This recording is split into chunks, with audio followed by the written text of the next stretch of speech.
How can we live in a world filled with voices? That's what we're going to talk about today. Hi, this is Jill from the Northwoods, talking about issues one small step at a time.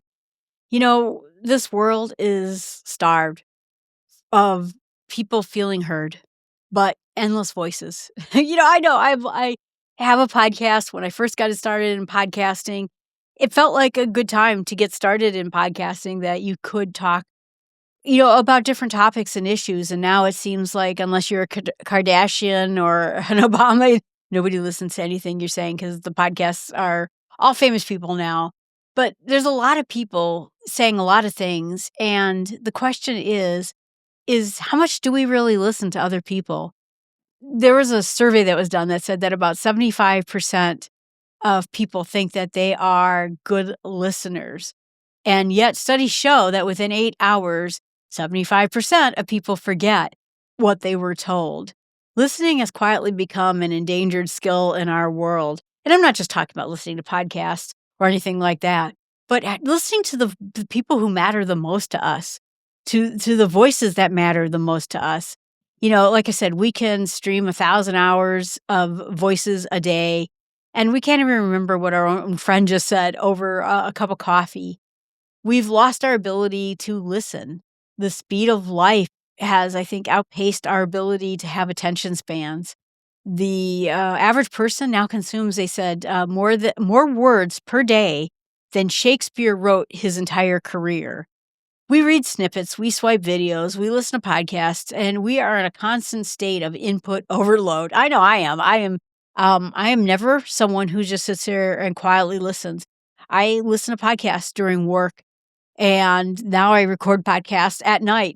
So every time you see this Jill After Dark, that's why we got the neon going on over there. We have a lot to listen to. And so our brains get very good at filtering and skipping and scanning. So if you listen to podcasts like I listen to podcasts, the idea is that now she's talking about her trip to Portugal. I don't really care about that. Oh, now she's talking about how she got over this deep problem that she had when she first got into acting. Oh, that's kind of interesting. So we're always there, trying to, just get what we want out of things, which is great for surviving the internet and terrible for deep listening and building relationships with the people who mean the most to us right here. And when we were in school, we were taught that we should sit there and we should shut up. But we should not necessarily about taking it in or understanding it. Or when we got into the work world, we were probably rewarded for being a talker. I'm an extrovert. I won't make any bones about that. And you get ahead because we're in a meeting. Okay, we have this catastrophic thing happening to our company. Who has some great ideas about what we could do in order to get out of this trouble? Jill, what do you got? Well, I think what we could do is we could put together a 3-part plan that would address all of these issues, and each of us takes one of the 3 plans and works on them so that we make sure we get it in. And you get rewarded. You make points. You become visible to the owner of the company while listening, taking it in, thinking about it is rarely rewarded. It's invisible, and that's the idea. And so people learn. I think they learn instead of listening so that they could understand the other person and actually hear them, they actually listen so that they can figure out what their response is going to be. Instead of quietly being curious or thinking about things for a while, and I get caught up in this too, they end up just trying to, what's a smart thing I can say? What's a kind thing I could say? What can I do in order to, come up with the next point? And there's been a lot of books lately about how technology is wrecking this for us. Smartphones make us semi-present, so you're sitting there talking to your best friend at coffee and go, oh yeah, that's really, my coworker, he just texted me right here, and so you're not really paying attention. We're semi-present everywhere we are, but we're not really there. And even when we want to listen to someone, our phone beeps, our watch beeps, and suddenly we have blipped out there for a few minutes. And it reduces not just our empathy, and it can reduce our empathy, our connection with other people, but it makes the other person feel like you're not there, that you're not connecting to them, that you're not involved with them at all. And that's what's, the saddest part of all of that you've been with people. And I see it too. Like I go out to a restaurant, right? And you see the family over across the way. And maybe they have 2 little kids. I saw this a couple of weeks ago at a restaurant, a sit-down restaurant.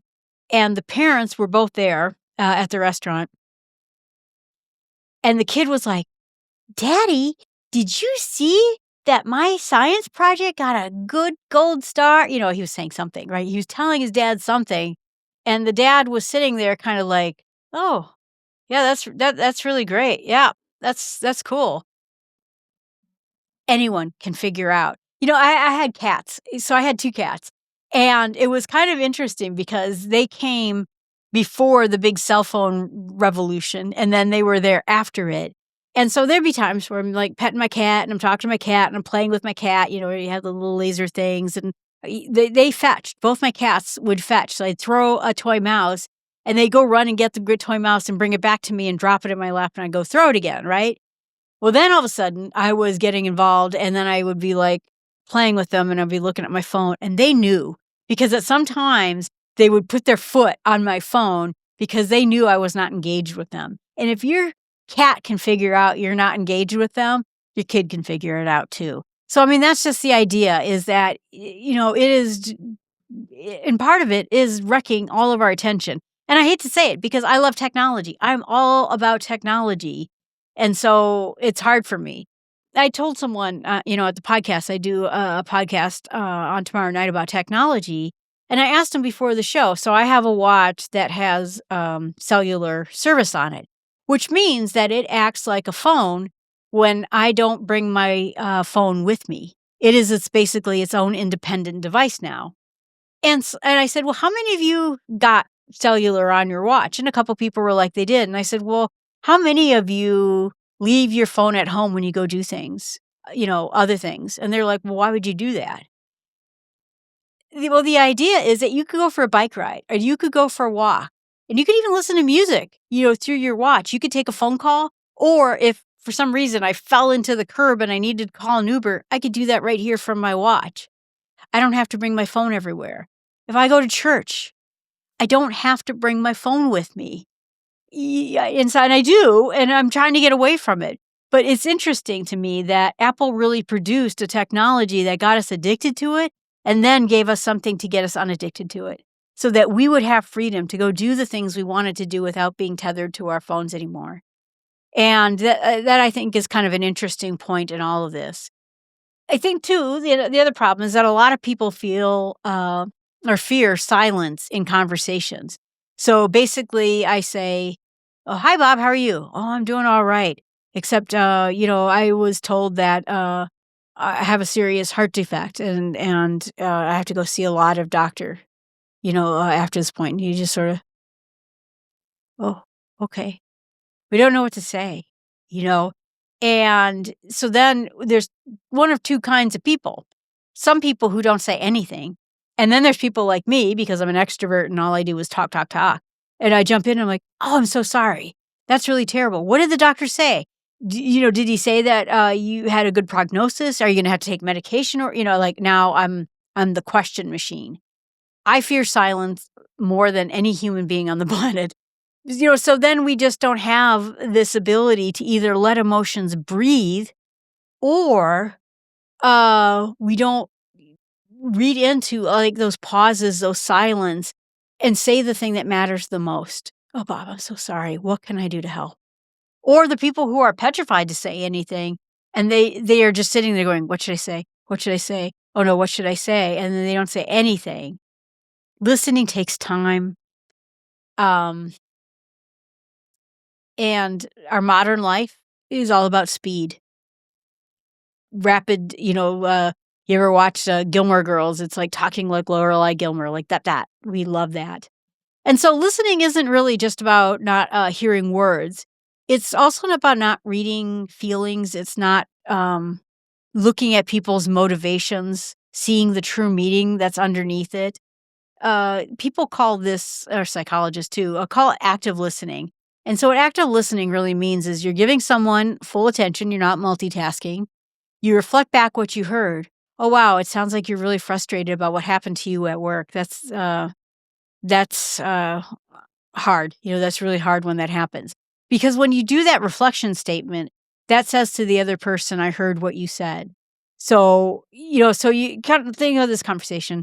So, Jill, how's it going? Oh, I don't know. I've just been really frustrated with my house lately. Everything's just been going wrong, in my house. Oh, and then the other person sitting next to you is like, oh, that's too bad. Okay, right? So I'm one, not listening, and two, they said, "Oh, that's too bad," but I'm not really sure that they heard what I said. But if you say it back, say, "I heard what you said. It sounds, oh, your house is falling apart. That's really terrible. Or is there anything that we could do, to maybe work on it or something like that?" And then, so then you reflect back exactly what they said, and then you can ask a question out of curiosity and not judgment. Well, are they like lots of little things or really big things that are going wrong? And then listen as compared to coming up with the performance or the response. And this matters because our relationships are struggling because we're not listening to each other. Couples who listen to each other and friends who listen to each other are more satisfied in their relationships. It's great for leadership if you are a leader because people will actually appreciate you when you have a boss who listens to you. And if you're an employee, bosses will appreciate it when they have employees that listen to them. And then it's also it's for your self growth. When you listen deeply to other people, you sharpen your own ability to listen.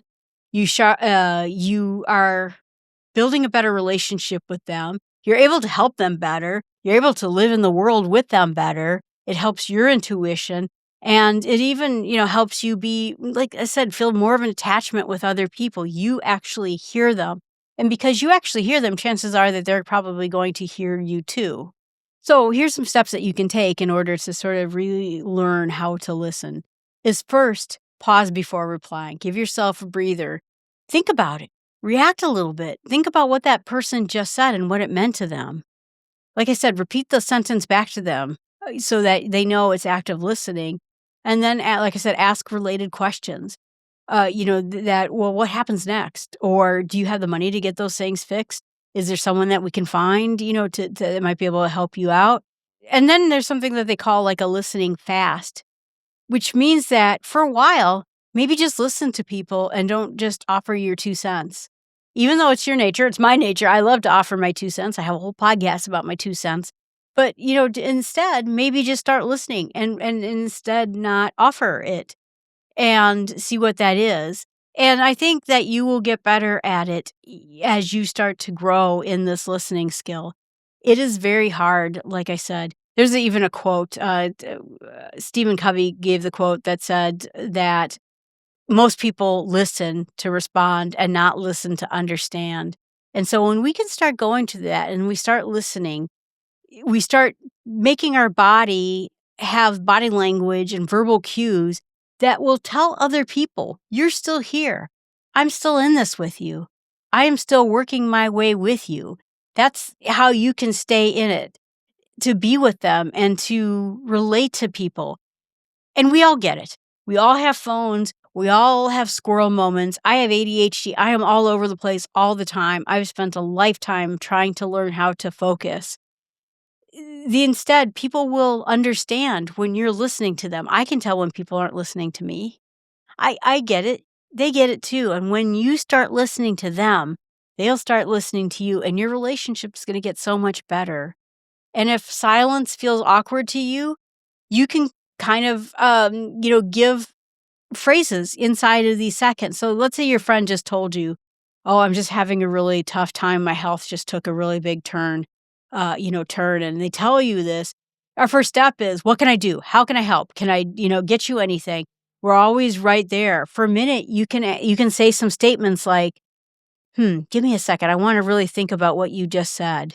Or if it's, maybe not so bad, oh, that's really interesting. I'm processing here just for a minute. Or I really haven't thought about it in that way. You don't have to instantly respond. And when you do these kinds of responses to people where they know you're thinking about what they just said, it changes the whole dynamic. They feel respected instead of ignored or instead of just responded to. It retrains you to just not have that reflex to respond, but instead become more reflective of it. You can be more curious and say statements like, I wonder if we can't find someone in the community who might be able to help you. Or I wonder if there's someone at church who might be able to do this. So instead of saying, I think, say the word, I wonder. Or you can ask questions. What makes you feel that way? Or what do you think would help right now? So one of the best things that you can do in life, and we'll do a whole podcast about this, is asking good questions of other people. But the idea is that you want to be able to turn around and ask good questions. It also talks about that you want to make sure that you turn your body towards someone. You put your phone down, face down, so they can't see any more words. You have my attention. I am paying attention to you. A small lean forward, keeping their eye on them, not staring at them so that they feel uncomfortable, but looking at them and being engaged in the conversation will let them know that they're a part of this conversation. And like I said, that's where you can start acknowledging without fixing their problems. Gosh, that sounds hard. That must have taken a lot of courage on your part to quit your job. I can't imagine. Or I can see why this matters to you so much. You're affirming what they're saying without hijacking their story. And that's an important piece. And then the end of it is that you can check in at the end of the story. When someone tells you, I've had this really bad health thing, or my parents are, doing X, Y, and Z. Like I said, you're going to have that reflective sentence to them, but you can also do another one at the very end of the conversation.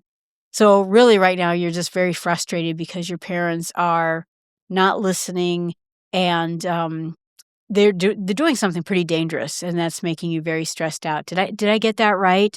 Or is there more is there something I missed there? Now that you've said it out loud, how does that make you feel? Do you feel, better about it? Or you feel a little bit worse about it? But keep that focus on them. Create a space for them to share with you more deeply and more honestly. That's what's really important. This is really the power of the pause, the power of the question, visible understanding, and not making the conversation about you. You're reflecting something that's important to them. The idea is that, like, when you pause like that, it's almost like you're setting a small chair in your mind and inviting their words to sit there for a minute before you speak. It's giving you a chance to digest. That pause tells people, I'm not reacting, I'm respecting you, and I'm thinking. So that's really, where it comes down to it is that these types of things will help us engage with people more. We're living in an era where we're engaged less and less, and people feel more and more lonely. They're starting to talk about loneliness as being one of the biggest problems we have today. So I hope this helps. I hope these small ideas help you in connecting with people. It takes time. It takes time because I'm a phone addict. I'm in technology. It takes a lot of energy because I'm an extrovert and I'm always reactive and I'm always trying to solve problems. I have podcasts to solve problems, but it takes learning on my part too. But you get there with small steps and doing just like one of these tactics, trying to have the pause or the reflective sentence or asking good questions back. And it takes time, but not as much time as you think, because the better you get at listening, the better you will get at listening, and it'll get better for you. Thanks so much. I appreciate you listening or watching. Please put a comment here in the chat channel. Is this a kind of problem that you're having as well? Or does someone do something in your life like this that just makes you crazy because they really are not listening to what you have to say? I appreciate it. I answer every comment in the chat channel. Email me at jill@startwithsmallsteps.com. I appreciate it and have a great day.